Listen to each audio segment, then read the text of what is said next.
अस्सलाम वालेकुम student, welcome back to my YouTube channel. जैसा कि काफ़ी ज़्यादा कमेंट्स आ रहे थे कि जेपी इंटरव्यू के इंपॉर्टेंट क्वेश्चन क्या होंगे, तो अभी इस वीडियो से लेकर आगे हमारी कुछ वीडियो सिर्फ जेपी के इंटरव्यू में होने वाले क्वेश्चन पे बेस करेंगी।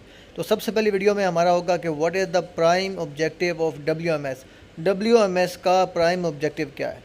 तो इसका आंसर क्या होना चाहिए, जो बेस्ट आंसर है, the prime objective of W M S is ensure that work other than normal operation is safely controlled, communicated and executed। आपका काम जो भी रूटीन एक्टिविटी से हट के होगा, सेफ्टी से कम्युनिकेट होना चाहिए, कंट्रोल होना चाहिए और एग्जीक्यूट होना चाहिए। आपके काम के दौरान जो ख़तरात हैं तमाम लोगों को पता होने चाहिए। आपके काम का वर्क प्रोसीजर क्या है तमाम लोगों को पता होना चाहिए, और काम में ख़तरात क्या हैं, कंट्रोल मेजर्स क्या हैं, तमाम चीज़ें लोगों को प्रॉपर वे में कम्युनिकेट होंगी, तभी उस पर वो अमल करके अपना काम सेफ्टी से कंप्लीट कर पाएंगे। तो प्राइम ऑब्जेक्टिव क्या हुआ, execution of the job with safety. What are the 5 steps of WMS. काफ़ी इंपॉर्टेंट क्वेश्चन, इवन हर इंटरव्यू में पूछे जाने वाला क्वेश्चन है कि डब्ल्यूएमएस के अंदर 5 स्टेप्स क्या होंगे। तो सबसे पहले आपने डिस्कस करना है कि in WMS the first step is permit to work system, authorization लेनी है। उसके बाद क्या इंश्योर करना है, जॉब सेफ्टी एनालिसिस, जैसे लेवल 1 या 2 होना चाहिए। उसके बाद क्या करना है, आपने जब काम स्टार्ट करना है उससे पहले एनर्जी आइसोलेशन इंश्योर करनी है। इलेक्ट्रिकल हो सकती है, प्रोसेस मैकेनिकल या इंस्ट्रूमेंटेशन हो सकती है। उसके बाद साइमॉप्स, अगर आपके एरिया में कोई और एक्टिविटी चल रही है उसको आपने कैसे मैनेज करना है। और सबसे एंड में अगर आपने कोई भी इलेक्ट्रिकल डिवाइस को टेम्परेरी तौर पर स्टॉप करना है, सस्पेंड करना है, ब्लॉक करना है, तो टेम्परेरी डिफीट की रिक्वायरमेंट रहेगी।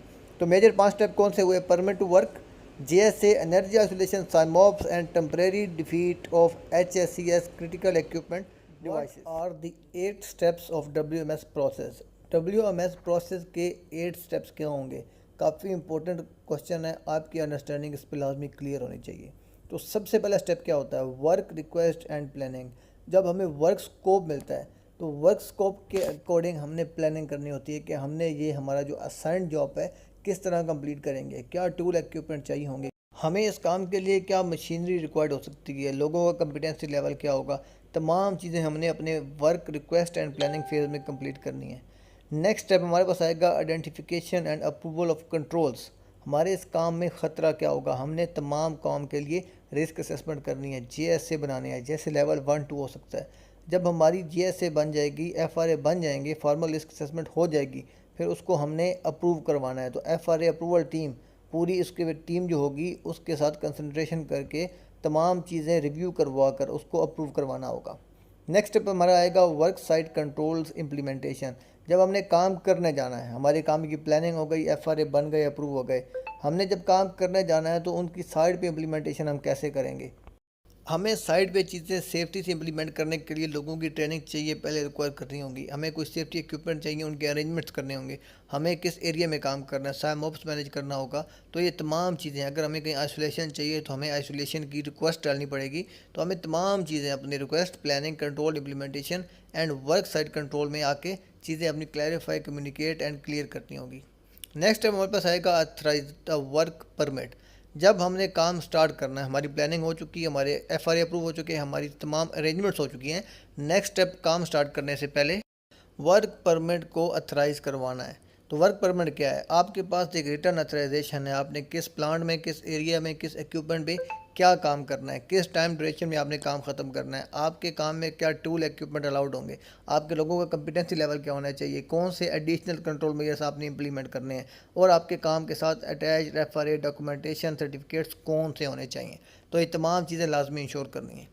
नेक्स्ट स्टेप आएगा communicate, control and commence work. जब आपने काम स्टार्ट करना है तो आपकी जो वर्क फोर्स है उसके साथ आपने काम स्टार्ट करने से पहले टूल बॉक्स स्टॉक करनी है। वर्किंग एरिया में, वर्किंग लोकेशन, एक्टिविटी के पास जाकर सराउंडिंग को डायनामिक रिस्क असेसमेंट के साथ ऑब्जर्व करके एक्चुअल आपने एरिया में जाकर रेफर टू योर JSA या FRA, आपने लोगों को hazard and control measure communicate करने हैं। अगर तमाम लोगों को चीज़ें पता होंगी तो during work commence, work activity या काम करते हुए लोग उन पर अमल करते हुए सेफ्टी से काम कंप्लीट कर पाएंगे। नेक्स्ट स्टेप हमारे पास आता है dynamic risk assessment during work activity. हमारे पास कंडीशन सिनेरियो कभी भी चेंज हो सकता है, हमारा प्रोसेस चेंज हो सकता है, हमारा मटेरियल चेंज हो सकता है। तो इस कंडीशन में हमें अपने काम के अकॉर्डिंग दोबारा से ऑन स्पॉट एक जल्दी से रिस्क असेसमेंट को रिवाइज करना पड़ेगा। Dynamic risk assessment, on the spot risk evaluation करनी पड़ेगी। नेक्स्ट हमारे पास 7 स्टेप आता है work hand over supervision extension. जब हमने काम कोई भी हैंड ओवर ले लिया तो उस काम को सेफ्टी से एग्जीक्यूट करवाना हमारी रिस्पॉन्सिबिलिटी होगी। As a JP job performer हमारी रिस्पॉन्सिबिलिटी है कि जो हमारे पास वर्क प्लान बना था, जो हमारे पास एसओपी स्टैंडर्ड ऑपरेटिंग प्रोसीजर और सेफ्टी ऑपरेटिंग प्रोसीजर, जो हमारा एफआरए अप्रूव हुआ था, जो हमारा परमिट अथराइज हुआ, जो हमने कम्युनिकेशन की, जो हमने डायनामिक रिस्क असेसमेंट की, तमाम चीज़ें इंप्लीमेंट हो सकें, अपने एरिया में काम की एक्टिव सुपरविजन को इंश्योर करना है। अगर एज़ पर एग्री टाइम जो हमें अलाउड था एज़ पर परमिट काम कंप्लीट नहीं कर पा रहे तो टाइमली उसकी एक्सटेंशन रिक्वेस्ट करनी है, जो कि एज़ पर WMS 4 घंटे की मिल सकती है। तो विदाउट एक्सटेंशन अगर आपने काम कंप्लीट नहीं किया तो आपकी नॉन कंप्लाइंस में जाएगी, आपकी KPIs अफेक्ट हो सकती हैं। लास्ट टाइम हमारे पास आएगा कि परमिट क्लोजर एंड हैंडबैग। जब आपका काम कंप्लीट हो चुका है, area housekeeping equipment hand over से पहले आपने लाजमी इंश्योर करनी है। आपने जब आपका तमाम इक्विपमेंट हैंड ओवर होने से पहले आपने डी आइसोलेट करना है। डी आइसोलेशन का अगर सेपरेट परमिट रिक्वायर्ड है, आपको सेपरेट परमिट चाहिए होगा। उसके बाद आपने अपने परमिट क्लोज करने हैं। परमिट क्लोजर के बाद तमाम जो कंट्रोल्स हैं वो डबल ए के पास, एरिया अथॉरिटी के पास हैंड बैक करने हैं। वो इक्विपमेंट आपका नॉर्मल प्रोसेस में ऑटोमेटिक यूज़ में आ सके, एरिया कंट्रोल या आपका जो एरिया अथॉरिटी है उसके ऑफिस से ऑपरेट हो सके, हैंड बैक आपका इक्विपमेंट लाजमी होने चाहिए। तो ये सबसे इंपॉर्टेंट क्वेश्चन WMS प्रोसेस के 8 स्टेप्स आपको फिंगर टिप्स पे याद होना चाहिए। इसके पीछे क्या कॉन्सेप्ट है आपको क्लियरली पता होना चाहिए। How many types of WMS audit, important question interview में लाजमी पूछा जाएगा। तो इसका आंसर क्या होगा? There are 3 WMS audits. सबसे पहला टायर 1 डेली बेस पे everyone can do, simple checklist based audit है। अगर चीज़ें आपके एरिया पे इम्प्लीमेंट हो रही हैं यस कर देंगे, नहीं हो रही नो कर देंगे, अगर नॉट एप्लीकेबल है उसको आप टिक कर देंगे। ठीक है, तो आपका डेली बेसिस पे ये ऑडिट करेंगे। दूसरा है टायर 2 एनुअल बेस पे एडनोक करेगी। जो भी हमारे प्रीवियस परमिट होंगे उन पे एक हम ऑडिट किया जाएगा, उनके सर्टिफिकेशन चेक किए जाएंगे कि वैलिड थे, लाइव थे, रेलिवेंट थे। इस तरह की तमाम चीज़ें, एफआरए कौन सा अटैच था, JSA कौन सा होना चाहिए था, इस बेस पे ऑडिट करेंगे। नेक्स्ट क्या है? Tyre 3 independent third party audit. एक थर्ड पार्टी कंसल्टेंट कंपनी, एक ऑडिटेड फर्म को हायर किया जाएगा जो कि एडनोक के WMS सिस्टम को ऑडिट करेगी। इसमें एरिया फॉर इम्प्रूवमेंट डिसाइड करेगी, एरिया फॉर इम्प्रूवमेंट पे सर्च करके रिकमेंडेड एक्शन बताएगी, जिससे अपने WMS को दूसरी हमारी जो बेंच मार्क है उन कंपनियों के साथ कंपेयर करते हुए बेटर किया जा सके। तो बेसिकली हमारे पास 3 तरह के ऑडिट होते हैं, डेली बेस, एनुअल बेस और tyre 3 independent third party audit. How many types of permit in WMS? Easy and simple question, but still maximum interviews में ये क्वेश्चन पूछा जा रहा है। तो एज पर WMS एटनोक में 3 तरह के परमिट हैं। There are 3 type of permit. For low risk activity we have general work permit. For high and medium risk activity we have critical work permit.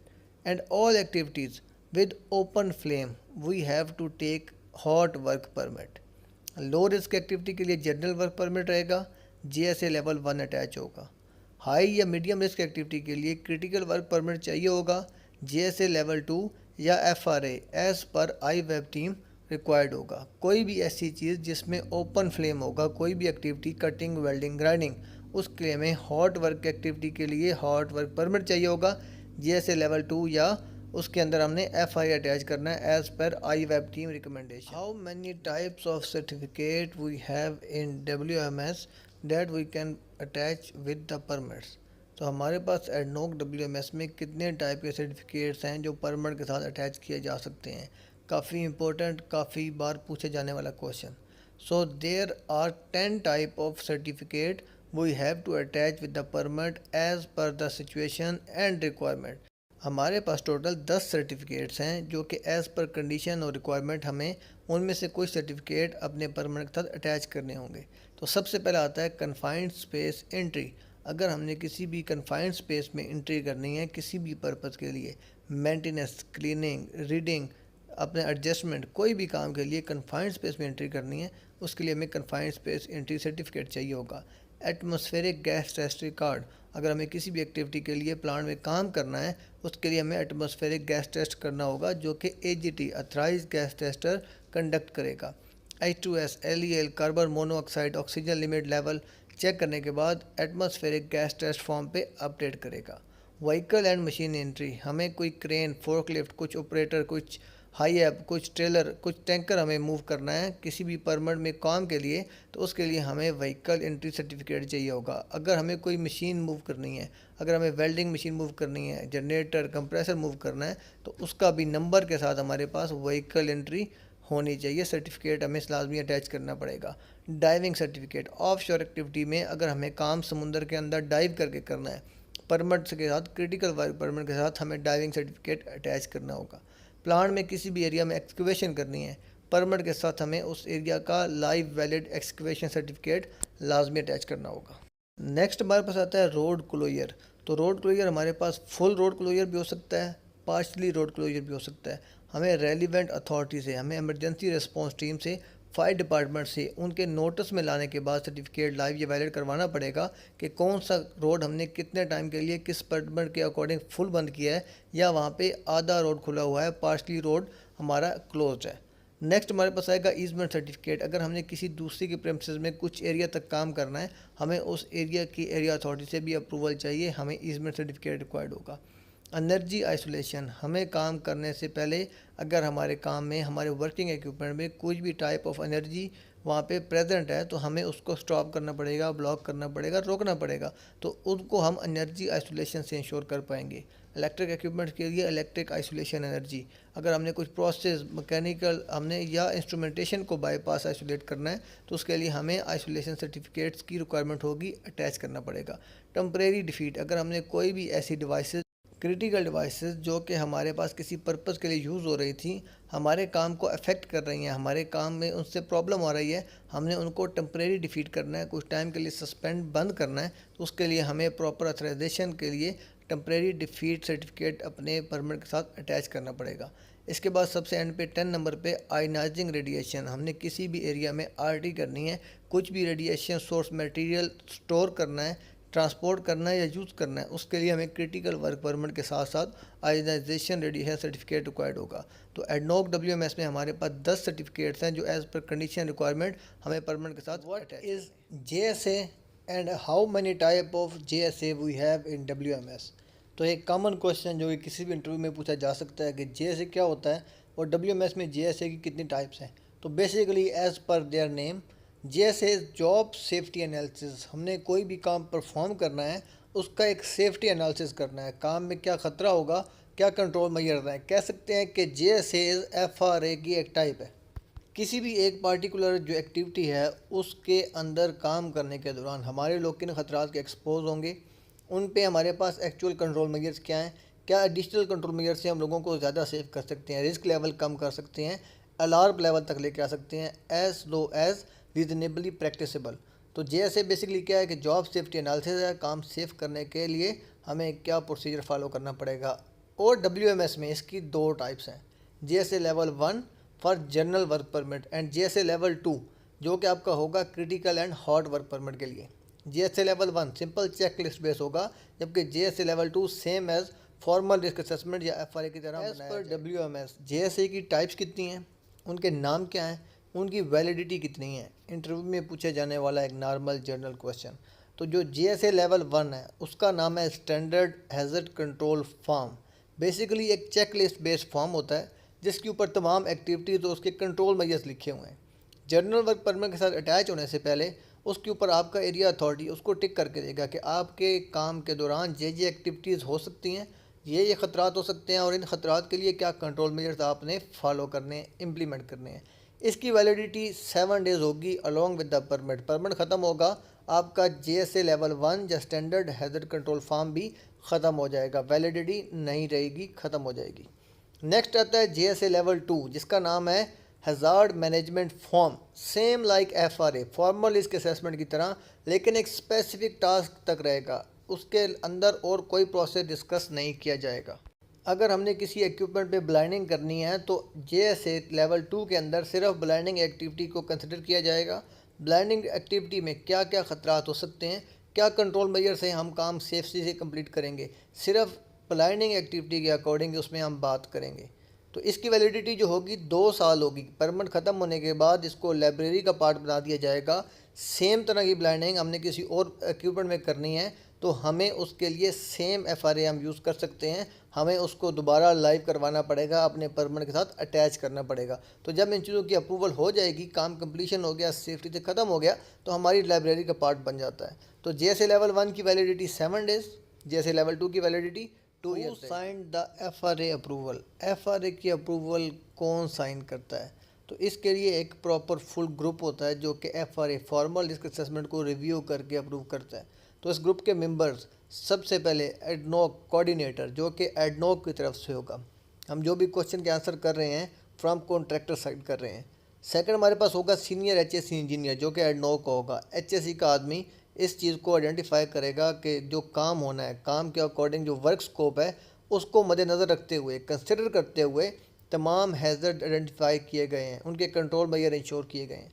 Next आपके पास लीड HSE, आपके पास जो contractor होगा उसका HSE engineer होगा जो कि उसको explain करेगा।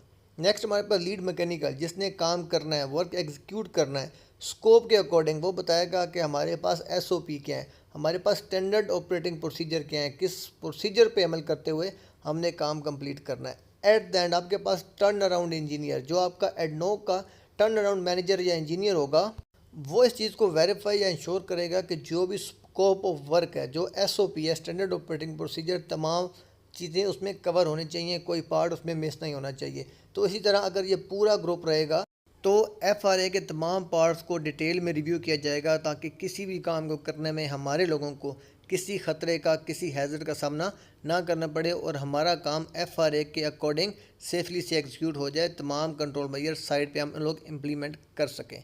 तो ये 5 लोगों का ग्रुप है: coordinator ADNOC, senior engineer ADNOC, HSE ADNOC, then contractor HSE and contractor lead mechanical और टर्न अराउंड इंजीनियर। इनके साइन के बाद FRA अप्रूव हो जाती है। नेक्स्ट क्वेश्चन के लिए मेरे चैनल सब्सक्राइब करेगा और बेल आइकन दबाना ना भूलिएगा। Who will approve the JSA with journal, critical and hot work permit? तो हमारे पास जर्नल वर्क परमिट के लिए JSA लेवल 1 होगा, जो कि अप्रूव करेगा एरिया अथॉरिटी। AA आपके वर्क अकॉर्डिंग जो आपका हैज़र्ड कंट्रोल फॉर्म है उसके ऊपर सिंपली आपकी वर्क एक्टिविटी के अगेंस्ट कंट्रोल मेजर्स और हैज़र्ड आइडेंटिफाई करके आपका परमिट अप्रूव कर देगा। जबकि JSA लेवल 2 क्रिटिकल और हार्ड वर्क परमिट के साथ आपका AA की जगह AAA आपका जाकर क्रिटिकल वर्क परमिट या हार्ड वर्क परमिट के साथ JSA लेवल 2 को अप्रूव करेगा। वो आपका रेलिवेंट टू एक्टिविटी होना चाहिए, उसके अंदर एक्टिविटी के तमाम हैज़र्ड्स कवर होने चाहिए, कंट्रोल मेजर इम्प्लीमेंटेशन होनी चाहिए, तभी आपका काम सेफली से एग्जीक्यूट हो सकता है। तो रिव्यू कर लें, JSA लेवल 1 आपका एरिया अथॉरिटी अप्रूव करेगा और JSA लेवल 2 आपका AAA एसेट एरिया ओनर आपका अप्रूव करेगा। नेक्स्ट क्वेश्चन के लिए चैनल सब्सक्राइब करना और बेल आइकन दबाना ना भूलिएगा, ताकि आपके इंटरव्यू की तैयारी अच्छे से हो सके। How many types of isolation we have as per WMS? तो काफ़ी इंपॉर्टेंट क्वेश्चन, और इस क्वेश्चन पे आप काफ़ी डिटेल से आंसर कर सकते हैं। तो basically there are 2 type of isolation. हमारे पास एज पर एडनॉक WMS 2 तरह की आइसोलेशन है। सबसे पहले आपकी रहेगी इलेक्ट्रिक आइसोलेशन। जब भी कोई इलेक्ट्रिक इक्विपमेंट हमने बंद करना है, क्लोज करना है, शट डाउन करना है, उसके साथ आप इलेक्ट्रिक आइसोलेशन वेरीफाई करेंगे। आइसोलेशन अथॉरिटी के बाद ISO का वहाँ पे टैग होना चाहिए। उस टैग का नंबर, जो आपका लॉग नंबर होगा, वो आपका ICC आइसोलेशन कन्फर्मेशन सर्टिफिकेट पे मेंशन होना चाहिए। आइसोलेशन एनर्जी सर्टिफिकेट से इलेक्ट्रिक एनर्जी हम आइसोलेट करके वेरीफाई इंश्योर करेंगे। परमिट के साथ सर्टिफिकेट अटैच या लाइव होना चाहिए। नेक्स्ट आता है हमारे पास मैकेनिकल आइसोलेशन, जिसके अंदर हम मैकेनिकल प्रोसेस या इंस्ट्रूमेंटेशन एनर्जी को आइसोलेट करेंगे। इसके अंदर हम प्रोसेस कंट्रोल वाल्व भी हो सकते हैं, हमारी ब्लाइंडिंग भी हो सकती है, और जो हमारे इंस्ट्रूमेंट उस इक्विपमेंट के साथ लिंक थे उसको हमने आइसोलेट करना है, उसको हमने स्टॉप करना है, उसका हमने प्रोसेस को रोकना है, ताकि हमारे लोग काम के दौरान उन चीज़ों के, उस टाइप ऑफ एनर्जी के एक्सीडेंटली एक्सपोज ना हो, उनकी जान को किसी किस्म का खतरा ना हो। तो इस क्वेश्चन का best answer, as per ADNOC WMS we have 2 type of isolation certificates. One is electric isolation, second one is mechanical process and instrumentation isolation. We have to ensure that the log number should be reflected on ICC isolation confirmation certificate, and that certificate should be attached with the permit. A number should be mentioned on the permit and certificate should be valid for that work activity or work duration. Next question के लिए मेरे channel को subscribe करना और bell icon दबाना ना भूलिएगा, ताकि आपके इंटरव्यू की प्रिपरेशन अच्छे से हो सके। व्हाट इज़ WCC और what is work categorization chart? Interview में पूछे जाने वाला one of the most important question कि WCC या वर्क कैटेगराइजेशन चार्ट क्या होता है। तो बेसिकली ये एक टूल है, ये एक आपके पास चेक लिस्ट है जिसकी बेस पे हम लोग डिसाइड करेंगे कि हमारी जो वर्क नेचर है उसमें कौन सा परमिट हमने यूज़ करना है। सिंपली अगर हमारे पास पहले जो 3 आपको ग्रीन में नज़र आ रहे हैं, इनमें से कंडीशन मीट कर रही होंगी, ये हमारे पास टिक हो जाएंगे, हम वो काम जनरल वर्क परमिट पे करेंगे। अगर हम वो नीचे जाते हैं, उसमें हमारे पास लिखा होगा hot work activity, net flame available, open flame available, इस तरह की चीज़ें अगर टिक में आती हैं, अगर हमें वो टिक करते हैं एप्लीकेबल होती हैं, तो हमने उस काम के लिए हॉट वर्क का परमिट यूज़ करना है। अगर हमारी चेक लिस्ट बेस हमारे जो वर्क कैटेगराइजेशन है उसमें लास्ट पार्ट येलो वाले में अगर हम जाके एप्लीकेबल होते हैं, तो हमने उस काम के लिए क्रिटिकल वर्क परमिट यूज़ करना है। तो ये एक चेक लिस्ट बेस है, एक टूल है जो हमें एडवाइस करेगा, हमें सजेस्ट करेगा कि हमने जो अपना स्पेसिफिक काम है as per work scope, as per work planning and agreed plan, हमारे इस काम के लिए कौन सी टाइप का परमिट एप्लीकेबल होगा, हमें किस परमिट पे ये काम एग्जीक्यूट करवाना पड़ेगा, हमें ये काम करने के लिए कौन सा परमिट रेलिवेंट रहेगा। एज़ पर परमिट रिक्वायरमेंट उसके अंदर एडिशनल सर्टिफिकेट अटैच होंगे, कौन सा जैसे लेवल है, कौन सा आपके पास FR अटैच होगा, कौन उसको अप्रूव करेगा, तमाम चीज़ें बेस करेंगी जब आपका वर्क कैटेगराइजेशन चार्ट के अकॉर्डिंग, WCC चार्ट के अकॉर्डिंग आपका परमिट डिस्क्राइब हो जाएगा, डिसाइड हो जाएगा। नेक्स्ट क्वेश्चन के लिए मेरे चैनल को सब्सक्राइब करिएगा और बेल आइकन दबाना ना भूलिएगा ताकि आपके इंटरव्यू की तैयारी अच्छे से हो सके। iWeb टीम, सबसे पहली बात हम करेंगे कि iWeb टीम होती क्या है, क्यों बनाई जाती है और इसके कौन कौन से मेंबर्स होंगे। तो एज़ पर name IWAP integrated work activity plan, integrated work activity planning team जो होगी वो हमारे पास iWeb टीम होगी, जिसका काम होगा काम को सेफली से तमाम HSE ऑब्जेक्टिव को अचीव करते हुए कंप्लीट करवाना। सेकंड ऑब्जेक्टिव होगा कि प्रोसेस में, मेंटेनेंस में और जो ऑपरेशन नॉर्मल चल रहा है उसके दरमियान बैलेंस किया जाना चाहिए। हमने अगर किसी चीज़ की मेंटेनेंस करनी है उससे पूरा प्रोसेस अफेक्ट नहीं होना चाहिए, और जब भी हमने कोई काम एग्जीक्यूट करवाना है उसमें कोर HSE ऑब्जेक्टिव, लोगों की सेफ्टी, इन्वायरमेंट की सेफ्टी, प्लांट इक्विपमेंट प्रेमिसेस की सेफ्टी को इंश्योर किया जाना चाहिए। मीन टू से हमने प्लांट में कोई भी काम करना है, उस काम को मैनेज करने के लिए जो टीम बनाई जाती है उसको हम इंटीग्रेटेड, हम एक इंटीग्रेट की गई, एक मुश्तमिल की गई टीम है जो कि वर्क एक्टिविटी को प्लान करेगी। तो this is called integrated work activity planning team. इसके मेंबर्स कौन से होंगे, क्वेश्चन में पूछे जाने वाला one of the most important question, but JP level में बहुत कम चांस है पूछा जाए, PA लेवल में पूछा जाता है। तो iWeb टीम के जो मेंबर्स होंगे, एसेट ओनर, आपका एरिया अथॉरिटी हो सकता है जिसके एरिया में आपने जाके काम करना है, या उसका रिप्रेजेंटेटिव। जब आपकी वर्क एक्टिविटी प्लान हो रही होगी उसके अंदर मीटिंग में ये लोग बैठे होंगे, ये लोग अपना पॉइंट ऑफ व्यू दे रहे होंगे। सेकंड, इसमें आपकी परफॉर्मिंग अथॉरिटी की जगह परमिट कोऑर्डिनेटर होगा, PTW कोऑर्डिनेटर, जो क्लाइंट के साथ लिंक कर रहा होगा अगर सब कॉन्ट्रैक्टर इन्वॉल्व है। अगर दूसरा डिपार्टमेंट में इन्वॉल्व है तो वो तमाम डिपार्टमेंट के दरमियान कोऑर्डिनेशन कर रहा होगा कि हमें एसेट अप्रूवल अथॉरिटी से, हमें एरिया अथॉरिटी से क्या क्या अप्रूवल अपनी मेंटेनेंस जॉब के लिए चाहिए होगी, ISA ISO कौन होगा। नेक्स्ट इंपॉर्टेंट पार्ट आपका प्लानिंग इंजीनियर, प्लानिंग रिप्रेजेंटेटिव, जिसने तमाम वर्क स्कोप के अकॉर्डिंग काम प्लान किया है, हमने किस स्टेप से क्या काम करना है, हमारे इस काम के लिए आइसोलेशन कहाँ कहाँ से चाहिए, कौन कौन से हमारे सब इक्विपमेंट्स आइसोलेट किए जाएंगे, किस किस का ऑपरेशन हमने स्टॉप करना है, नॉर्मल ऑपरेशन कैसे कंटिन्यू रहेगा। नेक्स्ट, इसमें परफॉर्मिंग डिसिप्लिन डिसाइड किया जाएगा, अगर सब कॉन्ट्रैक्टर ने काम करना है कौन से इक्विपमेंट चाहिए, क्या टूल एंड इक्विपमेंट चाहिए, उसके बाद आपके लोगों की कंपिटेंसी लेवल क्या होना चाहिए, वर्क ड्यूरेशन क्या होना चाहिए, वर्क स्कोप क्या रहेगा, अगर आपने इन हाउस जॉब करनी है तो कौन सा डिपार्टमेंट इस जॉब के लिए एप्लीकेबल होगा, कौन से डिपार्टमेंट की सर्विसेज रिक्वायर्ड होंगी। एक मरतबा दोबारा क्विक रिव्यू, iWeb टीम क्या है, इंटीग्रेटेड वर्क एक्टिविटी प्लान, कि हमने काम को सेफ्टी से कैसे कंप्लीट करना है, काम करने के दौरान ऑपरेशन और मेंटेनेंस में कोऑर्डिनेशन कैसे होगी।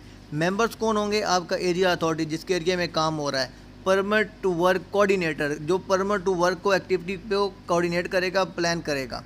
उसके बाद आपका प्लानिंग इंजीनियर जिसने as per work scope activity plan की है, एज़ पर तमाम स्पेसिफिकेशन स्टेप्स। उसके बाद परफॉर्मिंग डिसिप्लिन डिसाइड किया जाएगा, काम कब स्टार्ट करना है, कब कंप्लीट करना है, क्या टूल इक्विपमेंट यूज़ करने हैं, कहाँ आइसोलेशन करनी है, डी आइसोलेशन कैसे करेंगे, हैंड ओवर कैसे होगा। नेक्स्ट वीडियो के लिए मेरा चैनल सब्सक्राइब करिएगा, बेल आइकन दबाना ना भूलिएगा ताकि आपके इंटरव्यू की तैयारी काफ़ी अच्छे से हो सके। आपके वक्त देने का बहुत शुक्रिया। How many type of temporary defeat as per WMS के अकॉर्डिंग टेम्परेरी डिफीट की कितनी टाइप्स हैं। एक काफ़ी इंपॉर्टेंट क्वेश्चन जो आपके जेपी के इंटरव्यू में लाजमी पूछा जाता है, और आपका जो पीए का इंटरव्यू है, परफॉर्मेंस अथॉरिटी का इंटरव्यू है, उसके इंटरव्यू में भी एक नॉर्मल जनरल क्वेश्चन लाजमी पूछा जाता है। तो as per WMS we have 5 type of temporary defeat. सबसे पहले क्या है? प्रोसेस डिफीट, फिर मेंटेनेंस डिफीट, फिर होगा टेम्परेरी बाईपास डिफीट, नेक्स्ट होगा एक्सटेंडेड पीरियड डिफीट और परमानेंट डिफीट। तो हमारे पास mainly as per WMS 5 type की डिफीट्स हैं। आपको फिंगर टिप्स पे इनका पता होना चाहिए। डिटेल वीडियो के लिए मेरे चैनल पे वीडियो अवेलेबल है, तो आप काइंडली वहाँ पे रेफ़र होके डिफ़ीट के बारे में, टेम्परेरी डिफ़ीट क्या होती है, क्यों रिक्वायर्ड होती है, कहाँ से अथराइजेशन होगी, कहाँ से एक्नॉलेजमेंट होगी, डिटेल वीडियो आपको चैनल पे मिल जाएगी। एज़ पर इंटरव्यू क्वेश्चन आपको इन 5 डिफ़ीट का नाम फिंगर टिप्स पे पता होना चाहिए कि टेम्परेरी डिफ़ीट के हमारे पास टाइप्स कितनी हैं। नेक्स्ट क्वेश्चन के लिए चैनल को सब्सक्राइब करना और बेल आइकन दबाना ना भूलिएगा, ताकि आपके इंटरव्यू की तैयारी अच्छे से हो सके। What is full form of IWEB? IWEB की फुल फॉर्म क्या है, ये क्या चीज़ होती है? तो आपके इंटरव्यू में पूछे जाने वाला एक जनरल क्वेश्चन, आपको इसकी हाउ ना होनी चाहिए। तो IWEB क्या है? Integrated work activity planning process. जो टीम इस प्रोसेस को कंडक्ट करेगी वो होगी IWEB टीम। तो integrated work activity plan team, इसके अंदर आपकी प्लानिंग होगी। आपने एज़ पर वर्क स्कोप काम कैसे कंप्लीट करना है, आपके FRA अप्रूव होंगे, आपने उस काम के तमाम एक्सपेक्ट्स के हैज़र्ड कंट्रोल मेजर्स मेंशन किए हैं। उसके बाद आपकी मेंटेनेंस, आपका प्रोसेस, आपने किसी भी इक्विपमेंट पे काम करना है, उससे कंटिन्यू ऑपरेशन या प्रोसेस डिस्टर्ब ना हो। आपके लिए PTW कोऑर्डिनेटर, आपको किस डिपार्टमेंट से कौन सा सर्टिफिकेट चाहिए, आपको कहाँ पे परमिट चाहिए, आपको कौन सी डिफीट चाहिए, आपने आइसोलेशन कहाँ से करनी है, ये तमाम टीम, इसके साथ वर्क स्कोप डिसाइड होगा। तो IWEB टीम की रिस्पॉन्सिबिलिटी है कि काम को सेफली से और एज़ पर प्रोसेस कंडक्ट करवाना है। नेक्स्ट क्वेश्चन के लिए चैनल को सब्सक्राइब करना और बेल आइकन दबाना ना भूलिएगा, आपके इंटरव्यू की तैयारी काफ़ी अच्छे से हो जाएगी। What is साइमॉप्स? साइमॉप्स क्या होता है? इंटरव्यू में पूछे जाने वाला एक जनरल क्वेश्चन है। मोस्टली आपसे इंटरव्यू में साइमॉप्स क्या होता है, इसकी टाइप्स कितनी है, पूछा जाएगा। तो साइमल्टेनियस ऑपरेशन, एक एरिया में एक से ज़्यादा एक्टिविटीज़ का सेम टाइम पे होना, या एक एक्टिविटी में एक से ज़्यादा टीम्स का इन्वॉल्व होना। फॉर एग्ज़ाम्पल, हमने बंडल पुलिंग करनी है, किसी भी एक्सचेंजर में से बंडल बाहर निकालना है, तो उसमें mechanical team, rigger team involve होती है। तो हमारा ये जो काम होगा ये साइमॉप एक्टिविटी में आएगा। इसके लिए हमें सेपरेट प्लानिंग करनी पड़ेगी, रिस्क असेसमेंट करनी पड़ेगी, तमाम टीम के साथ TBT टास्क इंस्ट्रक्शन करके काम स्टार्ट करना पड़ेगा। दूसरी कंडीशन, एक एरिया में सेम टाइम पे मल्टीपल एक्टिविटीज़ का होना। जब हम शट डाउन कर रहे होते हैं, टर्न अराउंड्स कर रहे होते हैं, तो एक ही यूनिट में, एक एरिया में मल्टीपल एक्टिविटीज़ सेम टाइम्स पे हो रही होती हैं। तो अगर वो एक दूसरे से कन्फ्लिक्टिंग एक्टिविटीज़ होंगी तो उसको हम अंडर साइमॉप्स कवर करेंगे। साइमॉप्स प्रोटोकॉल यूज़ करते हुए इंश्योर करेंगे कि दोनों एक्टिविटीज़ सेम टाइम पर सेफली से एग्जीक्यूट कंप्लीट हो जाएं। तो साइमॉप्स का मतलब एक एरिया में एक से ज़्यादा एक्टिविटीज़ का होना, या एक काम में एक से ज़्यादा टीम्स का इन्वॉल्व होना। नेक्स्ट क्वेश्चन के लिए चैनल सब्सक्राइब करना और बेल आइकन दबाना ना भूलिएगा। How many types of SIMOPS? SIMOPS क्या है, उसके नेक्स्ट पे ये क्वेश्चन आपको लाजमी पता होना चाहिए। तो basically as per ADNOC WMS we have 2 type of SIMOPS. सबसे पहला आएगा रूटीन साइमॉप्स, दूसरा आएगा नॉन रूटीन साइमॉप्स, जो कि हमने शट डाउन में करना होगा। रूटीन साइमॉप्स क्या है कि आपके प्रोसेस के साथ अगर कोई आपने एक्टिविटी लिंक करनी है तो वो आपका रूटीन साइमॉप्स में एज़ पर मैट्रिक्स उसके कंट्रोल मेजर्स होंगे। और नॉन रूटीन साइमॉप्स क्या है कि आपने कोई भी चीज़ ऐसी जो शट डाउन में, टर्न अराउंड में या इमरजेंसी कंडीशन में करनी होगी, तो उसके ऊपर as per matrix non routine साइमॉप्स के कंट्रोल मेजर्स इंप्लीमेंट किए जाएंगे। साइमॉप्स की टाइप्स कितनी होती हैं, नॉन रूटीन और रूटीन साइमॉप्स में क्या चीज़ें कंसिडर की जाती हैं, इसके लिए डिटेल वीडियो चैनल पे अवेलेबल है, आप वहाँ से रेफ़र हो सकते हैं। नेक्स्ट क्वेश्चन के लिए मेरे चैनल को सब्सक्राइब करना और बेल आइकन दबाना ना भूलिएगा, ताकि आपके इंटरव्यू की तैयारी अच्छी सी